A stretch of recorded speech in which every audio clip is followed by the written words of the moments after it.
ഞാൻ ഈ പറയാൻ പോകുന്ന 4 കാര്യങ്ങൾ നിങ്ങൾ നിങ്ങളുടെ കസ്റ്റമേഴ്സിനോട് പറയുകയാണെങ്കിൽ ഡെഫിനറ്റ് ആയിട്ടും അവർ നിങ്ങളെ വിട്ടു പോയിരിക്കും. എന്തൊക്കെയാണെന്നല്ലേ? അതിൽ ഒന്നാമത്തെ കാര്യം എന്താണെന്ന് വെച്ച് കഴിഞ്ഞാൽ അവർ എപ്പോഴെങ്കിലും നിങ്ങളുടെ അടുത്ത് വന്നിട്ട് ഒരു പ്രശ്നം പറയുകയാണെങ്കിൽ നിങ്ങൾ ചിലപ്പോൾ അവരോട് പറഞ്ഞിട്ടുണ്ടാകും, അയ്യോ എൻ്റെ വേറെ കസ്റ്റമേഴ്സ് ഒന്നും ഇങ്ങനെ ഒരു പ്രോബ്ലം എന്നോട് പറഞ്ഞിട്ടില്ലല്ലോ, നിങ്ങളാണ് ആദ്യമായിട്ട് ഇങ്ങനെ ഒരു പ്രശ്നം വന്ന് പറയുന്നത്.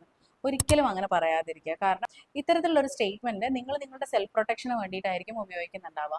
പക്ഷേ ഇത് കസ്റ്റമർക്ക് കൊടുക്കുന്ന മെസ്സേജ് എന്താണെന്ന് വെച്ച് കഴിഞ്ഞാൽ അയാൾക്ക് എന്തോ കുഴപ്പമുണ്ട്, അതുകൊണ്ട് അയാളുടെ പ്രശ്നം കൊണ്ടാണ് അയാൾ ഇത് വന്ന് പറയുന്നത് എന്നുള്ളതാണ്. ഇനി രണ്ടാമത്തെ കാര്യം എന്ന് പറയുന്നത്, നിങ്ങളുടെ കസ്റ്റമേഴ്സിന്റെ കയ്യിൽ നിന്ന് ഒരിക്കലും കടം വാങ്ങാതിരിക്കാം. അത് നിങ്ങളുടെ ഒരു പ്രൊഫഷണലിസത്തിനെയും ഡിഗ്നിറ്റിയെയും ഇംപ്രഷനെ ഒക്കെ ബാധിക്കും. മാത്രമല്ല, ഇങ്ങനെ നിങ്ങൾ ചെയ്യുകയാണെങ്കിൽ ഫ്യൂച്ചർ അയാളിൽ നിന്നും ഒരു റെഫറൽ കിട്ടാനുള്ള സാധ്യതയും കുറയും. ഇനി മൂന്നാമത്തെ കാര്യം, നിങ്ങൾ ഇനീഷ്യലി കൊടുക്കുന്ന കോട്ട് അയാളുടെ വർക്ക് തുടങ്ങിയ ശേഷമോ വർക്ക് കംപ്ലീറ്റ് ആയ ശേഷമോ മാറ്റി പറയാതിരിക്കുക. നിങ്ങൾ ആദ്യം ഒരു പൈസ പറഞ്ഞിട്ടുണ്ടാവും, പിന്നെ ആയിരിക്കും നിങ്ങൾ അയാളുടെ അടുത്ത് പോയി പറയുക, അയ്യോ കുറച്ച് അധികം എക്സ്പെൻസ് വന്നു, അല്ലെങ്കിൽ ഇതിന് വർക്ക് കൂടുതലാണ്, ഇതിൽ എമൗണ്ട് ഇത് മതിയാവില്ല എന്നൊക്കെ നിങ്ങൾ ചിലപ്പോൾ പറഞ്ഞിട്ടുണ്ടാവും. അങ്ങനെ ഒരു സ്റ്റേറ്റ്മെന്റ് നിങ്ങൾ പറയുമ്പോൾ നിങ്ങൾക്ക് ആ ഒരു ജോബിലുള്ള ക്ലാരിറ്റി കുറവാണെന്നുള്ളൊരു മെസ്സേജ് കൂടെ അവിടെ പോകുന്നുണ്ട്. മാത്രമല്ല, അവിടെ ഒരു ട്രസ്റ്റ് ഇഷ്യൂ കൂടെ വരും. അതുകൊണ്ട് തന്നെ നിങ്ങൾക്ക് ഒരിക്കലും അയാളിൽ നിന്നൊരു റെഫറൽ കിട്ടില്ല.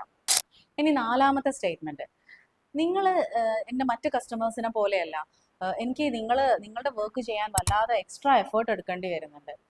അപ്പോൾ ഇതുപോലെയുള്ള സ്റ്റേറ്റ്മെന്റ്സ് കഴിയുന്നതും ഒഴിവാക്കുക. കാരണം അത് കസ്റ്റമർക്ക് നിങ്ങളിലുള്ള വിശ്വാസം നഷ്ടപ്പെടാനും അയാൾ വിട്ടുപോകാനും സാധ്യതയുണ്ട്. മാത്രമല്ല, നിങ്ങളുടെ പ്രൊഫൈലിനെ വളരെ നെഗറ്റീവായിട്ട് ബാധിക്കും.